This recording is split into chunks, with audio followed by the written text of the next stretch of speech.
Pump का device हमारा perfect काम कर रहा है। तो हेलो गाइज, मैं छोटू बाइक पॉइंट खजूली से, और ये मेरे पास होंडा SP125 BS6 बाइक है।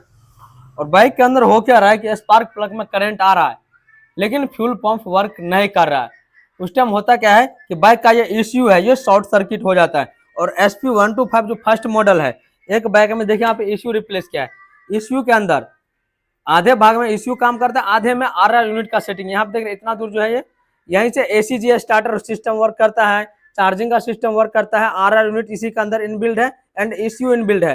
तो होता क्या है, सभी सिस्टम एक ही जगह जो कंपनी दे दिया है, हीट होकर के कभी कभी शॉर्ट कर जाता है, जिसके वजह से फ्यूल पंप वर्क करना बंद कर देता है। जब ये शॉर्ट हो जाएगा तो इसको हम रिपेयरिंग भी नहीं कर सकते। उस टाइम ये 68 या 7,000 रुपया इसका प्राइस है, जो कि एक बाइक में हमने रिप्लेस किए थे। इसके अंदर प्रॉब्लम था कि ना स्पार्क प्लग में करंट आ रहा था और ना ही बाइक में फ्यूल पंप वर्क कर रहा था। अगर स्पार्क प्लग में करंट आता तो फिर ये छोटा सा डिवाइस डाल के आप प्रॉब्लम को हमेशा के लिए सॉर्ट आउट कर सकते हैं।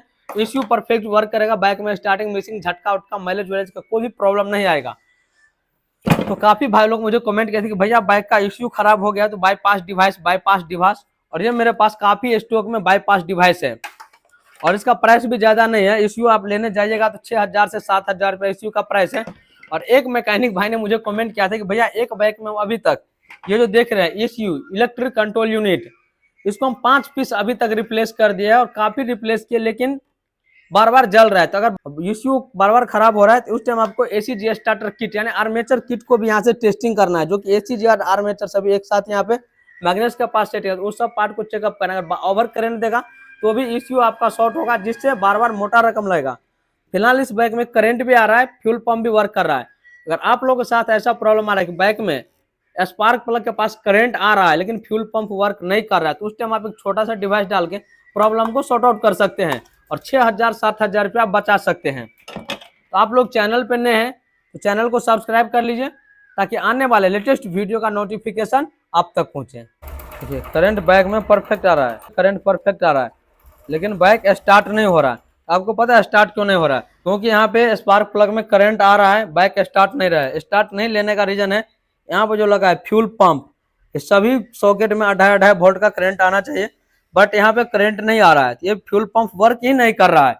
जब फ्यूल पंप वर्क नहीं करेगा तो बाइक कभी स्टार्ट नहीं होगा, क्योंकि फ्यूल पंप वर्क करेगा तो उसके बाद ही आपका बाइक स्टार्ट हो। देखिए यहाँ पे इग्निशन ऑफ करके ऑन कर रहे हैं, एक आपको बीप का साउंड आएगा, जो कि साउंड कभी आता है कभी नहीं आता है। ये जो फ्यूल पंप है इसका वर्किंग सिस्टम नहीं है। अगर ऐसा प्रॉब्लम आ रहा है, बाइक में करंट आ रहा है, फ्यूल पंप वर्क नहीं कर रहा है, उस टाइम आपको एक काम करना है, बिल्कुल उस टाइम आपको समझ जाने कि आपके बाइक का इश्यू शॉर्ट हो गया, इश्यू रिप्लेस करना पड़ेगा। लेकिन आप 6-7 हजार रुपये इन्वेस्ट नहीं करके सिर्फ आपको है और ये डिवाइस आप डाल के फ्यूल पंप को आप बाईपास कर सकते हैं, इश्यू बाईपास कर सकते हैं। जैसे आप बाइक का इग्निशन ऑन करके इस स्विच को ऑन कीजिएगा तो आपका बाइक फ्यूल पंप रन करेगा, फिर आपका बाइक आसानी से स्टार्ट हो जाएगा। लेकिन ये डिवाइस आपको तभी काम करेगा जब आपके स्पार्क प्लग में करंट आ रहा है और ये फ्यूल पंप वर्क नहीं कर रहा है। अगर बाइक में करंट भी नहीं आ रहा है, फ्यूल पंप भी वर्क नहीं कर रहा है, उस टाइम आपको ये ECU असेंबल ही रिप्लेस करना पड़ेगा, जो कि ये है electric control unit, RR unit and ECU एक साथ ही इनबिल्ड है।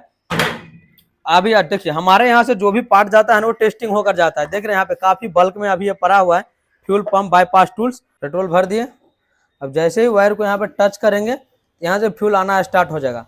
यहाँ पे भी एक होल है, देख रहे हैं बगल में, फ्यूल पंप के बगल में एक होल है। अगर यहाँ से फ्यूल जो इंजेक्टर के मिल के ओवर आ जाए तो वो यहाँ से रिटर्निंग हमारा फ्यूल टैंक में चला जाता है। अभी यहाँ से फ्यूल तो यहाँ पे भी ओवर देगा, तो यहाँ से कोई जरूरत नहीं है। तो यहाँ पे टच कर रहे हैं और डिवाइस हमारा काम करेगा, फ्यूल पंप रन करेगा। देखिए फ्यूल हमारा फेंक रहा है, चलिए इसी में डाल रहे हैं फ्यूल को। अब देख रहे हैं, देखिए फ्यूल पंप का डिवाइस हमारा परफेक्ट काम कर रहा है। और किसी भाई लोगों को अगर फ्यूल पंप वर्क नहीं कर रहा है और बाइक का ECM खराब हो गया, करंट आ रहा है, तो आप ये डिवाइस डाल के आप प्रॉब्लम को आसानी से सॉर्ट आउट कर सकते हैं। 10,000 रुपया ECM रिप्लेस करने में आप बचा सकते हैं।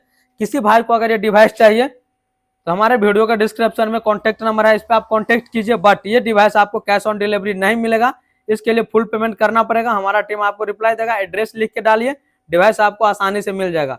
वीडियो कैसा लगा आप लोग कमेंट कीजिए, और डिवाइस को कैसे सेटिंग करना है, इश्यू के पास कैसे वायरिंग करना है, इन पे हमने ऑलरेडी वीडियो बना रखे हैं, जिस वीडियो का लिंक डिस्क्रिप्शन बॉक्स में आप जाकर वीडियो देख सकते हैं। और देखिए डिवाइस आसानी से काम कर रहा है भाई, चलिए छोड़ दीजिए।